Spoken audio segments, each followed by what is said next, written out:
केया मांठिया माध्यमिक विद्यालय. माझे नाव सानिका उत्तम लोंढे. मी इयत्ता 9वी ब मध्ये शिकत आहे. आज मी तुम्हाला एक वेगळा पण अत्यंत महत्त्वाचा विचार मांडणार आहे. तो म्हणजे पर्यावरण रक्षणाचा एक त्वरित उपाय, तोही झाडांशिवाय. व हे माझे सहकारी. माझे नाव काव्या संदीप जोशी. माझे नाव शीतल उमेश जगताप. माझे नाव प्रांजल मनोज तागवेकर. आपल्या सगळ्यांनाच माहीत आहे की हवेतील कार्बन डायऑक्साईडचे प्रमाण वाढत आहे. यामुळे पृथ्वीचं तापमान वाढतंय, हवामानाचे चक्र बिघडतंय. मग अशा वेळी काय करावे? तर अशा वेळी एक साधा पण प्रभावी उपाय, तो म्हणजे झाडं लावणे. परंतु उंच इमारती, घनदाट वस्त्या, कारखाने अशा ठिकाणी झाडे लावणे शक्य नाही. मग काय करावे?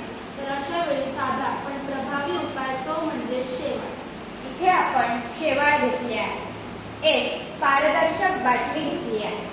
या बाटलीत आपण अर्धा बाटली पाणी भरणार आहोत. हे शेवाळ आपण या बाटलीत टाकणार आहोत व थोडेसे हलवून सूर्यप्रकाशाच्या ठिकाणी किंवा जिथे प्रकाश असेल अशा ठिकाणी ठेवणार आहोत. काही दिवसानंतर आपल्याला असे लक्षात येईल की हे शेवाळ थोडे थोडे वाढायला सुरुवात होईल. याचाच अर्थ ते हवेतील कार्बन डायऑक्साईड हा वायू शोषून घेऊन हवेमध्ये ऑक्सिजनचे प्रमाण वाढवेल. कार्बन डायऑक्साईड हा एक ग्रीन हाऊस गॅस आहे. तो सूर्यापासून मिळणारी उष्णता शोषून घेतो आणि पर्यावरणात ट्रॅप करून ठेवतो. म्हणूनच जेवढा जास्त कार्बन डायऑक्साईड हा वायू असेल तेवढी जास्त पृथ्वीवरील उष्णता वाढेल व त्यामुळे ग्लोबल वॉर्मिंगचे प्रमाण वाढेल. याचे फायदे असे होतात की जिथे झाडे लावणे शक्य नाही अशा ठिकाणी आपण हा उपाय करू शकतो. हा अतिशय सोपा, साधा आणि कमी खर्चिक उपाय आहे.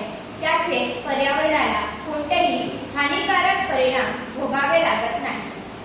म्हणजे शेवाळ हे केवळ पाण्यावर दिसणारे हिरवट थर नाही, तर ते भविष्यातील शाश्वत पर्यावरण रक्षणाचं प्रभावी शस्त्र ठरू शकतं. आपण अनेक वेळा मोठमोठ्या पर्यावरण कार्यक्रमामध्ये भाग घेतो, घोषणाबाजी करतो, पण घरच्या घरी अशा छोट्या गोष्टी